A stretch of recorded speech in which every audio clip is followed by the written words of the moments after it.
Chile crece con la innovación, Chile crece con el emprendimiento, Chile crece con la educación.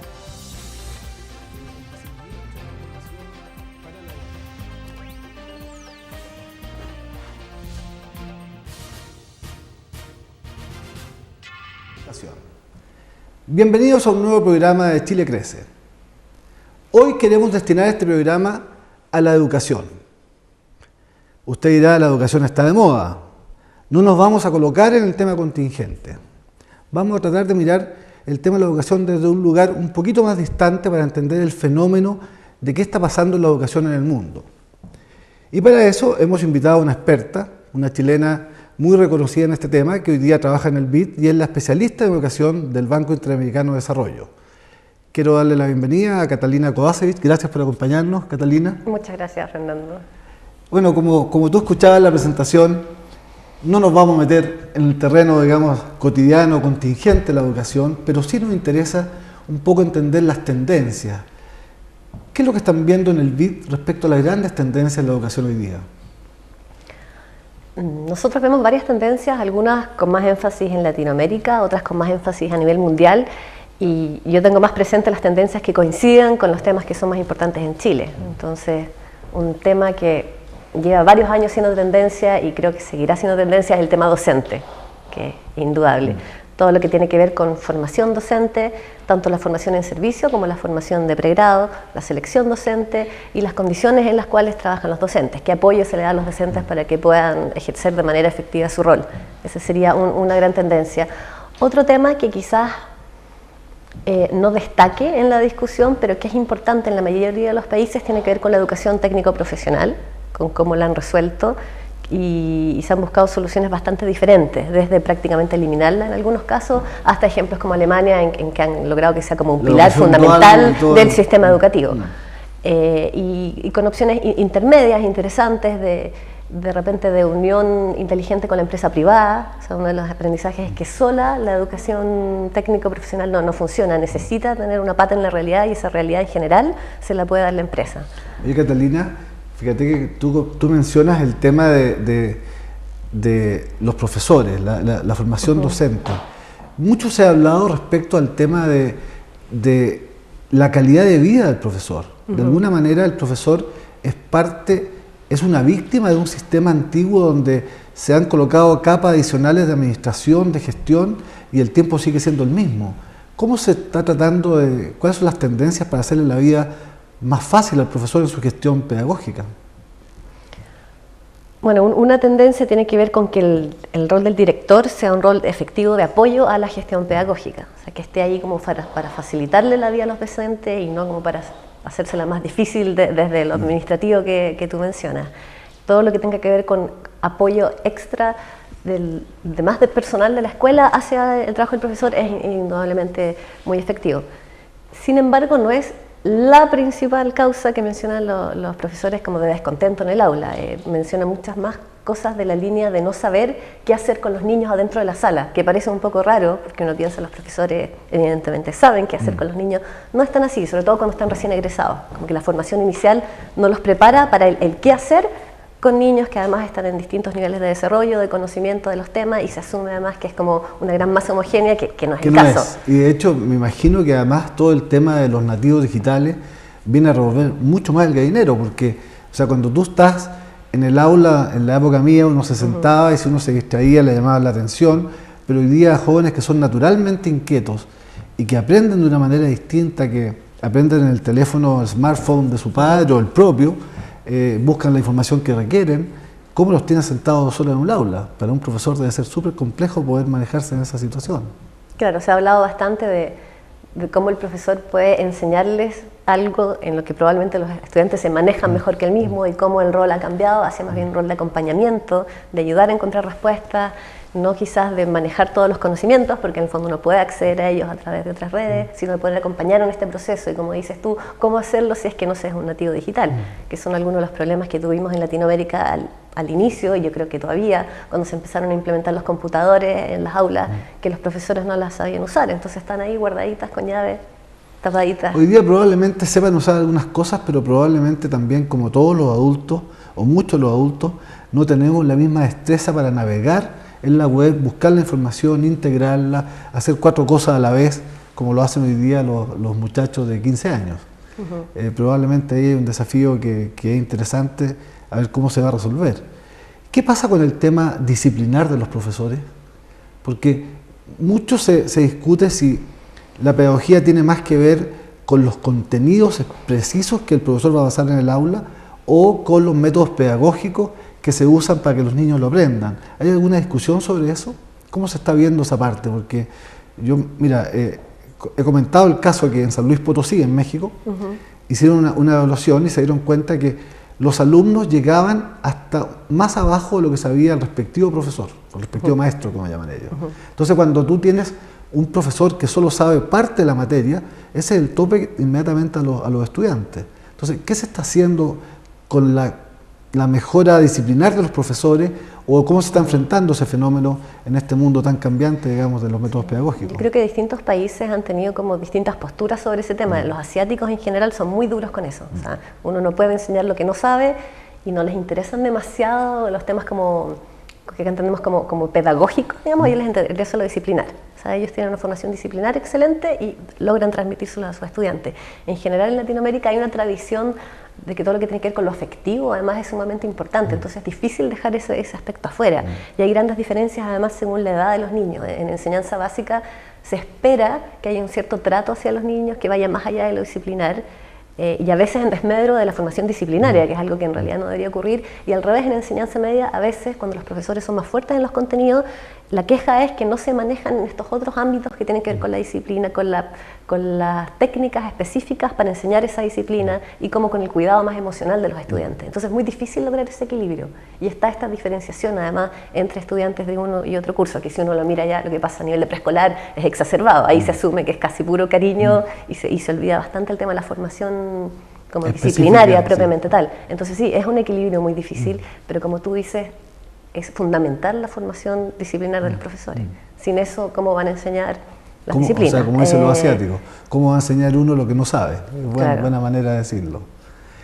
Pero también se ha hablado de, o sea, que no puedes esperar que la formación de pregrado le sirva para siempre. O sea, si tú egresas a los 22 años, 23 años y piensas ejercer la docencia por 30 años, no podemos esperar que lo que se te enseñó hace 30 años te sirva por el resto de tu vida profesional. Entonces tiene que ver con una sólida base disciplinaria inicial, pero necesita irse actualizando además a medida que cambia el currículum o que cambian estos otros elementos que tú mencionas que tienen más que ver como con la tecnología en el aula, por ejemplo. O sea, hay que pensar en algo que va a ocurrir a lo largo de toda la vida del docente, necesariamente. Oye, Catalina, ¿y qué pasa en Latinoamérica en general respecto a la formación continua de los profesores? ¿Cómo se está manejando eso? ¿Hay una disciplina en eso? ¿Hay una carrera docente en términos de su crecimiento profesional más que solo de sueldo o solo de responsabilidad? Hay una tendencia a reconocer la importancia que tiene la carrera docente, la formación docente, el reconocimiento al trabajo docente, a tratar de ordenar un poco lo que está pasando, a incorporar la evaluación docente, por ejemplo en Perú. Diría que ha habido bastantes avances. Ahora, tampoco hemos logrado llegar a la situación ideal de una carrera docente súper bien pensada, súper atractiva. La gran crítica que se hace, por ejemplo, en Elige Educar acá en Chile, es lo poco atractiva que es la carrera docente. O sea, ¿cómo puede uno esperar atraer los mejores candidatos si en el fondo las condiciones no son las mejores? Entonces es evidente que por mucha vocación que uno tenga, uno compara con las condiciones salariales o de vida que ofrecen otras profesiones y es difícil que se opte por la carrera docente. Si no se tiene reconocimiento social, si no se tiene posibilidades de hacer una carrera. O sea, no que uno diga que tu carrera docente es estar 25 años en el aula con el mismo sueldo o con un sueldo que se incremente a medida que pasen los años de experiencia. Eso no es una carrera atractiva desde ningún punto de vista. No hay elementos motivacionales directos. No hay elementos motivacionales. Pero ¿tendrá eso que ver? Yo sostengo que eso tiene que ver con el paradigma bajo el cual estamos en la educación. Cuando tú piensas que cambiar la educación toma una generación, no hay métrica efectiva en el corto plazo, solo ocurre en el largo plazo, y el largo plazo es como el fin del arco iris, se va moviendo. Entonces, como que al final el reconocimiento de un profesor se hace por una trayectoria destinada a una entrega a los niños, su formación, no por mejoras objetivas que uno puede ir controlando. Entonces yo creo que esa parte también puede verse como que no hay un control excesivo de los profesores y eso puede ser cómodo, pero tampoco se está premiando a los que están haciendo el esfuerzo por mejorar y por lograr resultados con sus alumnos. ¿Cómo se maneja el tema de la métrica respecto al resultado de la gestión de un profesor? Bueno, en general hay experiencias de tratar de incorporar la evaluación docente. En Chile tenemos bastante evaluación docente, pero técnicamente es bastante difícil. Una de las discusiones de fondo que hay cuando uno está hablando de los instrumentos de evaluación, por ejemplo, es cómo o si se deben o no tomar en cuenta los resultados de aprendizaje de los estudiantes. Porque una línea dice, evidentemente esa es la única métrica que vale. O sea, si el niñito está feliz o no está feliz, a nadie le importa, lo que nos importa es si aprendió a leer o no. Hay otros que están en desacuerdo con ese principio, que dicen hay otras cosas importantes también, porque en el fondo uno está desarrollando personas, no todo es tan medible. Descubriendo la vocación de los niños. Claro, pero más allá de eso, si tú quieres medirlo, técnicamente es bastante difícil encontrar instrumentos que sean como puros, o sea, que en el fondo den cuenta del valor agregado de ese profesor o de esa escuela en el desarrollo del niño. Entonces, hay algunos países que han logrado encontrar aproximaciones o instrumentos que funcionan mejor, pero por ejemplo, las veces que se ha tratado de incorporar SIMSE en la ecuación acá en Chile, tenemos la dificultad que tú no puedes aislar el efecto del profesor. Tú simplemente sabes cuánto aprendió el niño, pero no son pruebas de valor agregado. No es que tú tengas a principio de año un diagnóstico, tú puedas ver cuánto progresó durante el año y lo compares con cuánto progresan niños similares en condiciones parecidas y tú puedes decir, este fue el valor agregado de ese profesor, entonces yo lo premio, lo castigo en la evaluación docente por eso. Esa es la dificultad que tiene esto que dices como la medición como más objetiva. Y por eso es que en general se tratan de incorporar medidas de aprendizaje a los estudiantes, que en el caso de Chile en realidad no se ha hecho, pero se complementan con otros elementos, con las evaluaciones directas de los supervisores, con portafolios que son como pruebas reales de cómo tú haces un trabajo específico que se te pide que hagas, pero es difícil medir el output final que uno realmente quiere medir, que es que cuánto más aprenden los niños con ese profesor o con otro profesor. Mira, y quizás, la evaluación docente no es muy distinta de la evaluación que uno hace de cualquier profesional en cualquier empresa o cualquier institución, porque al final tú necesitas que haya un desempeño profesional duro, necesitas una generación de un ambiente de colaboración de trabajo, necesitas el aporte, digamos, al equipo, o sea, mides varias fortalezas, varios dominios. Uno nunca, en una evaluación de un profesional, nunca se va solo por un tema, incluso en el área más dura, en el área de los vendedores, no es solo lo que vendes, sino que la seriedad con tus clientes, la imagen frente a los clientes, cuántos negocios dejas sembrados para el futuro. O sea, en todas las profesiones, por más duras que sean, o por más áreas que sean, hay una métrica que toma varios dominios. Entonces me imagino que debe ser súper difícil buscar una compensación para poder hacer. Pero yo también creo en eso, Catalina, que el que no exista una evaluación objetiva o consensuada, tampoco, o sea, ¿para qué me esfuerzo si da lo mismo? O sea, solo la vocación del profesor me va a mantener 30 años con las pilas puestas.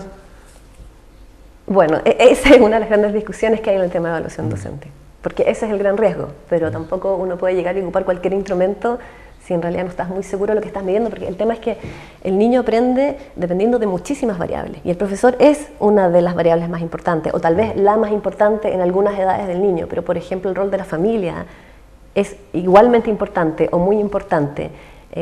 Cuando uno compara a los niños que entran a primero básico, niños que entran leyendo o identificando sílabas, versus niños muy estimulados. Muy estimulados, niños que nunca en su vida han visto un libro, o sea, ni siquiera se les ocurre para qué podría servir eso. Niños que están en estados de progreso integral y a todos te los meten en el mismo saco. Y eso sigue pasando a medida que los niños siguen creciendo, siguen recibiendo estímulos de su familia, de la tele, de sus hermanos. Niños con hermanos mayores en contextos muy desfavorecidos están mucho mejor que los que no tienen hermanos mayores cuando han recibido escolarización, porque muchas veces ellos son quienes los ayudan a hacer las tareas. En Latinoamérica, en contextos donde los papás no han llegado más allá de cuarto básico a veces, el hermano mayor que llegó a octavo básico es el que ayuda al hermano, es el tutor. Entonces tú tratas no sabes muy bien cómo controlar esas variables y poder aislar cuál es el efecto del profesor. Porque en el fondo están pasando cosas muy diferentes y con otras profesiones a veces es más fácil aislar los efectos, dependiendo de la profesión. O sea, perdón, las otras variables. Nos vamos a tomar un minutito para agradecer a nuestros patrocinadores que hacen posible que estemos aquí en este programa, en esta conversación. Queremos agradecerle a la consultora Berger y Berger y queremos agradecerle también a una plataforma que le hace la vida más digna a los profesores, porque ya no tienen que corregir tareas y pueden llegar a su casa a disfrutar con su familia. a Galileo.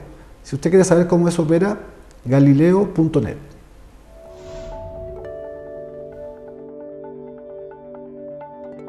Cuando yo entro a Galileo, juego, estudio, hago evaluaciones. Es que a veces hay páginas que sirven para estudiar, pero son así súper aburridas. Y este no, pues este es como más tecnología y es más divertido porque los contenidos tienen dibujos, videos y... Me gustó mucho meterme a Galileo porque yo podía jugar y a la vez aprender. Cuando le enviábamos los trabajos por Galileo, ellos tenían la labor de meterse a un computador. El 85% de los alumnos venían con su tarea hecha el día siguiente. Y específicamente Galileo lo tenemos desde este año. Pero Galileo nos ofrece otra forma de trabajo. Nos ayuda bastante porque están los contenidos y los temas a trabajar de cada grado dosificados de acuerdo a nuestro diseño curricular. ¿Por qué? Porque es más gráfico, es visual.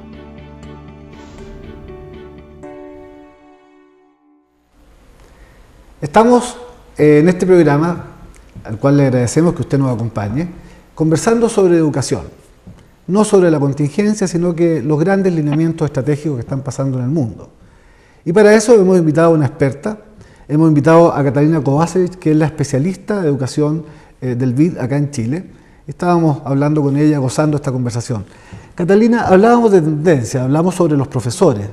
¿Qué otras tendencias relevantes están pasando en el mundo de la educación en términos de para dónde va la pelota? Bueno, otra tendencia que nosotros hemos identificado en el BID para Latinoamérica tiene que ver con la importancia de tener metas claras de aprendizaje y que estas metas además sean desafiantes. O sea, un poco en la línea de lo que tú mencionabas de contra qué se debe medir el desempeño del profesor. Bueno, deben ser metas claras para todos. No puede ser algo que se le ocurrió a alguien del ministerio, que no es lo mismo que pensaba el profesor en el aula, que quizás no es lo mismo que la persona que diseñó los textos tenía pensada. Entonces, tienen que haber metas nacionales, claras, de aprendizaje por nivel, por disciplina, y que sirvan para orientar la función de los profesores y para orientar el apoyo que le tienen que dar los directores para evaluar la evaluación de los estudiantes y también, si se pudiera, la evaluación de los docentes. Y es importante más que estas metas sean desafiantes, porque uno a veces se encuentra con la disyuntiva y dice, ya, pero si los niños, por ejemplo, nosotros sabemos que en cuarto básico no saben leer, bueno, entonces pongamos la meta para quinto. No, las metas tienen que seguir siendo desafiantes y ahí la dificultad está en cómo hacerlas realistas, cómo lograr que efectivamente se cumplan, pero al menos la meta como meta tiene que estar clara y tiene que ser desafiante para todos los involucrados. Ahora, dentro de esta meta desafiante que tú comentas, tomar políticas nacionales e implementarlas para todo un país no es tema fácil, porque además tenemos muchas realidades distintas, geográficas, sociales, pero además, ¿cómo puedes llevar hoy día, siglo XXI, una clase todo al mismo ritmo, con metas desafiantes, cuando hay niños que naturalmente son más rápidos, están más estimulados, son más busquillas, y otros que siempre ha sido igual, digamos, pero hoy día como que esa diferencia por la tecnología, por muchos efectos, se empieza a notar más. ¿Cómo logras administrar metas desafiantes con un curso que naturalmente ya no es el bloque cerrado que era antes? Bueno, ese es un gran desafío y yo creo que nunca los cursos han sido un bloque cerrado. O sea, si uno piensa en los inicios en general de las escuelas, era multigrado con un profesor y no era un bloque homogéneo. Es muy artificial pensar que los niños se desarrollan todos al mismo ritmo. Esta situación que yo te describí con respecto al progreso en la lectoescritura en primero básico, es evidente que esos mismos niños no van a llegar juntos a segundo, tercero, cuarto en cuanto a sus habilidades lectoras, entran a distintos ritmos.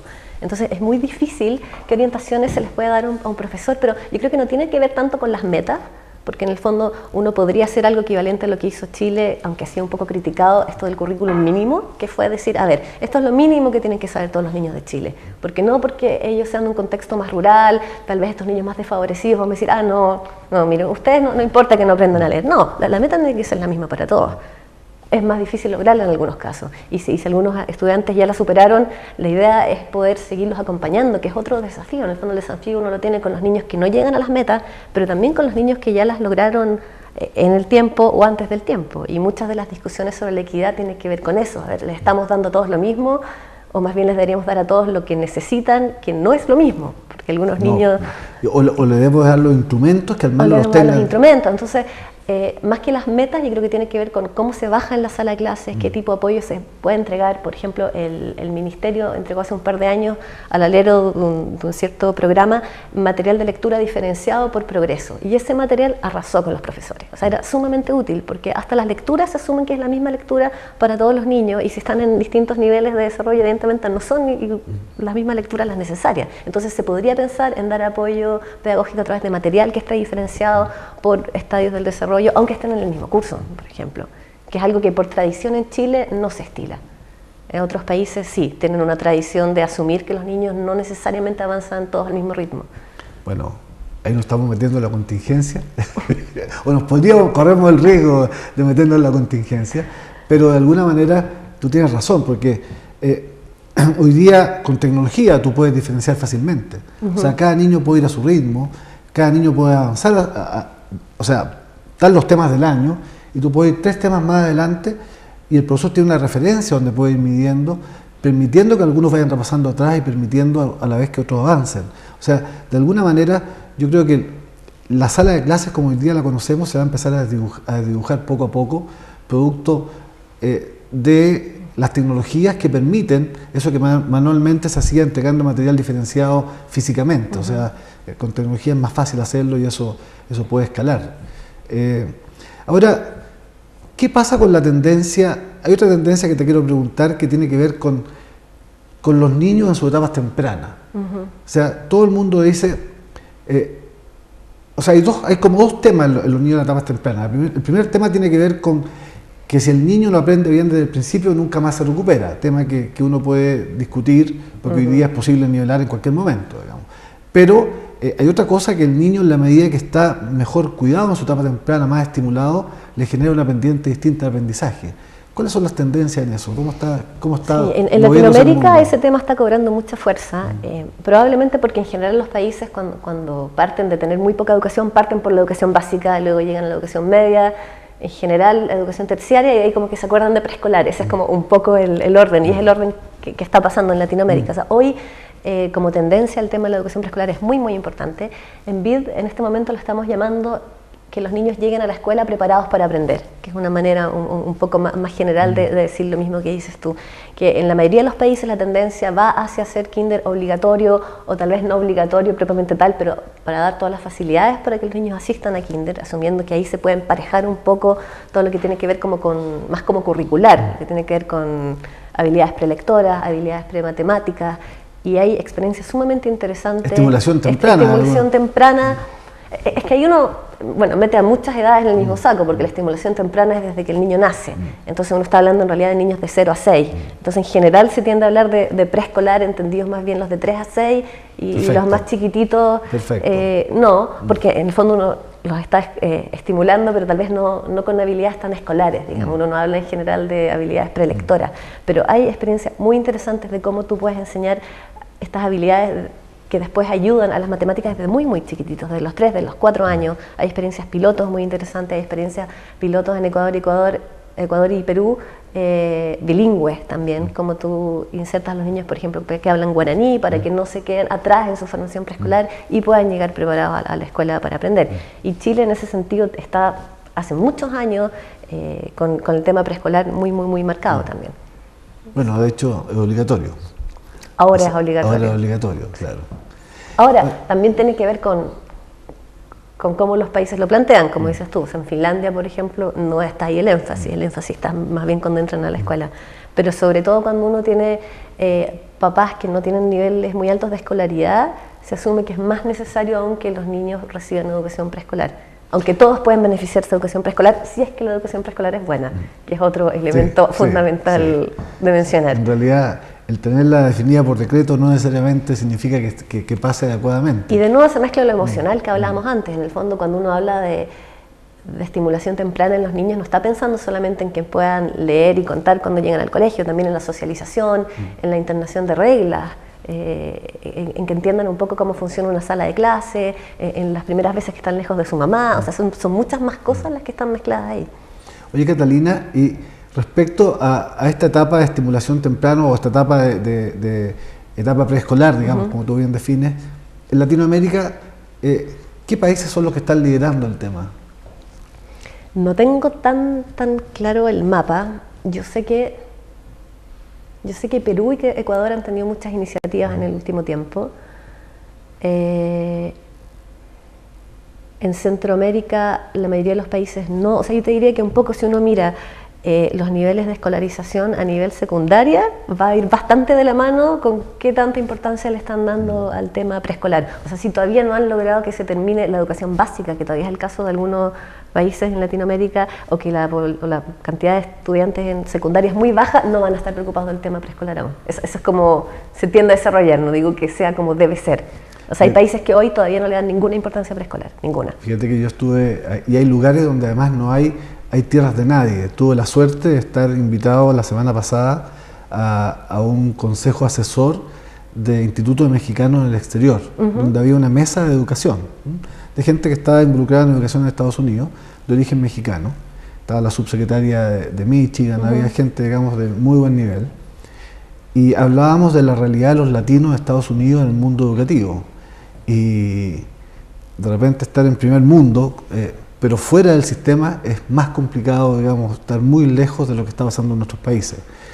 Comentaban el caso de que al año 1 millón de mexicanos, de niños mexicanos, son deportados con sus familias de vuelta a México y no hablan inglés, ni saben leer en español, y por lo tanto, cómo el sistema los acoge y los trata de meter nuevamente.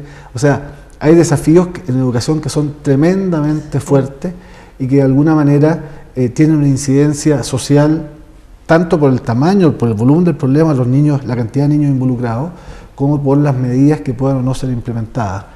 ¿Cuáles son, a tu juicio, los proyectos más innovadores así en Latinoamérica? Un par de ellos que nos puedas comentar, de que hay foco de países que están haciendo cosas extraordinariamente bien que podrían ser replicadas en el resto de la región. Me voy a distraer un poco de la respuesta por la situación que contabas, que yo creo que hay...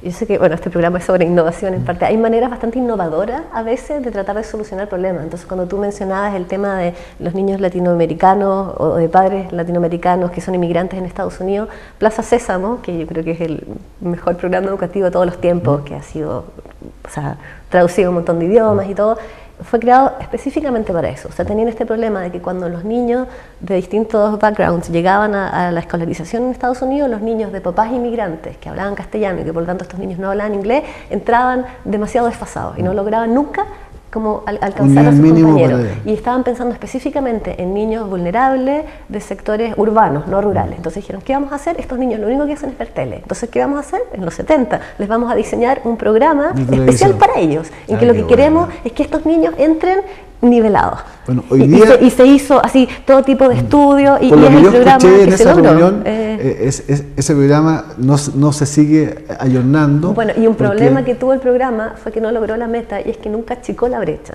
porque los niños blancos estadounidenses también lo veían. Entonces, lo que sí lograron fue que todos entraron un poquito más arriba de lo que estaban antes. O sea, pero ya es una meta, eso es una meta, depende de qué es lo que midas. Depende de qué es, y cuál era tu meta original. Incluso se les quisieron retirar los fondos porque algunos decían, oye, pero si no lograron la meta que tenían. Sí, pero depende entonces, cómo mides. Bueno, pero ese era un ejemplo como de que a veces las soluciones son bastante menos tradicionales de las que uno espera que diga, entonces las metemos al preescolar. Oye, Catalina, bueno, ¿qué quieres que te diga? Muchas gracias por habernos acompañado en este programa. Esta es tu casa, cuando quieras, cuando tengas algo que comentarnos, eres muy bienvenida. El tema de la educación es un tema que nos importa mucho y agradecemos que te hayas hecho un espacio para poder compartir con nosotros y mirar la educación desde un lugar no contingente, sino que un poquito más estratégico. Gracias por acompañarnos. Muchas gracias, Fernando. Y muchas gracias a ustedes por acompañarnos. Será hasta un próximo programa.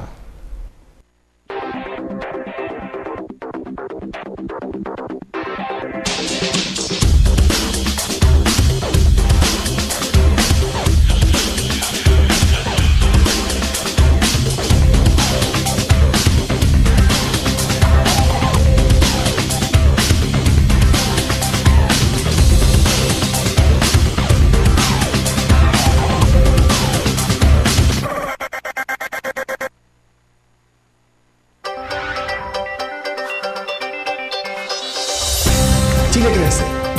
Chile crece con la innovación, Chile crece con el emprendimiento, Chile crece con la educación.